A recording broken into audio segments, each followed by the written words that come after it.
Hey, and welcome back to the Sports Corner. Joining us live now on the WCRD hotline is Seattle Seahawks kicker Carson Wiggs. Hey, Carson, how you doing? I'm doing great. It feels good to hear Seahawks next to my name, huh? That is great, yeah.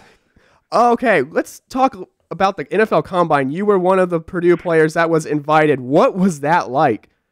It was a cattle drive is what it was. The first couple of days we were there was just strictly medical stuff, anything from physicals to eye exams, physical exams, you name it, anything about the human anatomy, they checked it out on us pretty much. It was an experience. It's kind of cool to see all the big-time players that you see on ESPN all the time for all these, the top 20 schools or national championship guys like Trent Richardson and like RG3 and those kind of guys. So it's definitely an experience. Kind of made me realize that even though I'm 6'1", I'm still kind of small. All right, let's jump ahead to draft weekend. Take us through the entire weekend as the rounds were going by. What was going through your head? Let's see, what was the day? Thursday was the first round. Thursday was just a normal day, went to class, did the same old workout and everything. Wasn't worried about the first couple of rounds, obviously. I sat down and watched them with my parents. My parents had come up for the draft and for my dad's birthday. This weekend was his 50th birthday, so it was a big one for him. So we just watched the first couple rounds of the draft, and then the third day hit, and I knew if I was going to get taken, it would be the third day. I was projected to be the second guy taken, and as the rounds kept going, I kept getting a lot of calls. A lot of special teams coordinators wanted to draft me is what they're saying, but the GMs from all these different teams had bigger ideas about like getting linemen or linebackers or other positions they thought they needed and didn't think it was important to draft a kicker. So I kind of waited, and then about halfway through the last round, I already started talking about free agency stuff with teams and finally sat with Seattle because I thought it was a good situation for me. What was your reaction when you found out you were going to sign with Seattle? I was real excited. My special teams coordinator here, J.B. Gibney, is actually good friends with the special teams coordinator there. I'm not too sure how because they were from USC, obviously from Pete Carroll.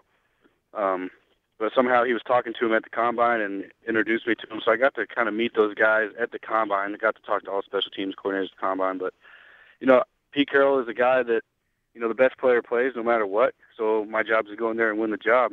So I'm just excited to have an opportunity to compete again because I haven't in the last few years.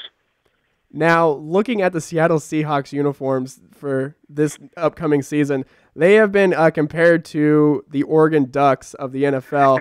How excited are you to be able to get into that uniform combination deal? I'm real excited since I've been just black and gold for the last 4 years. Some neon colors will be kind of fun. I'm not sure. I'm interested to see what I look like in neon colors. I don't know. I'm excited. I've seen a few pictures online. Obviously, I'm not as gigantic and bulked up like those guys online are, but maybe I'll be there in a few weeks. But I'm excited. Maybe I'll have to get some lime green shoes or something. That'd be cool. That would be really cool. All right, we have heard a lot about this mythical 70-yard field goal from Coach Hope. Mythical? Okay, so that's the question. That's the question. What are the rumors true about this 70-yard field goal? There's a YouTube video online. I think it was the warm up. I forget which game it was. It was a warm up. I hit a 70, and I've hit 72 twice in practice. Back when I was still part of the Blur with John Finch and Chris Stotts as a snapper and holder. I think that was my sophomore or junior year. I hit one in practice when we had pretty much a tornado come through, so I took advantage of it. All right, let's look back on your years at Purdue. What were some of your fondest memories of being a Boilermaker?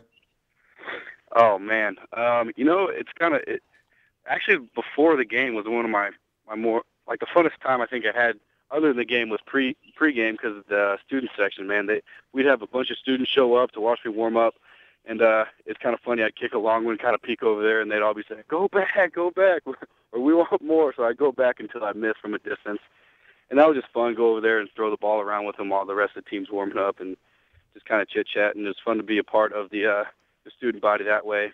But as far as games go, man, I'm never going to forget the sophomore year. We knocked off Ohio State when I think they were sixth. I got to hit 4 field goals in that, and one of them was a real long one at halftime, and I'll just never forget that feeling, knocking off a top opponent like that. Hey, Carson, Nathan Wilson here. I want to go back to, I guess, some of these memories, and you're talking about a 72-yard field goal, and I know you can't see us, but when you threw that number out there, our jaws sort of dropped.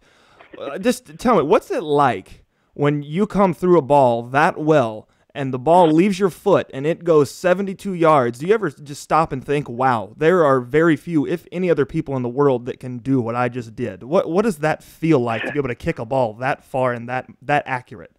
Yeah, well, as far as physically goes, it doesn't really feel like anything. It's like hitting a good golf shot, man. You can't even really feel it hit the club. But when you hit a good kick with your foot, you can't really feel it.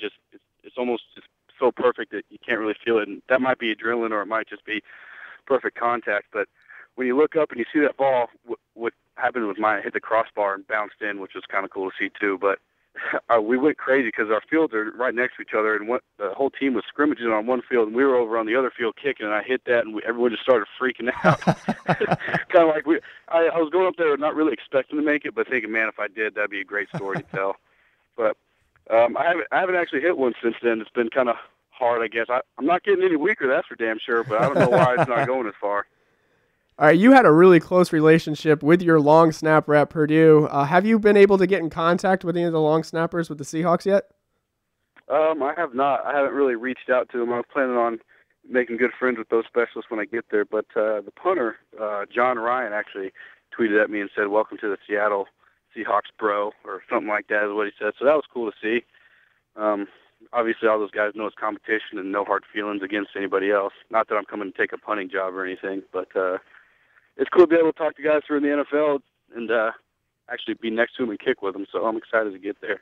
Oh, I bet. What is one of the first things you want to go check out when you get to Seattle? Oh, well, I love fishing.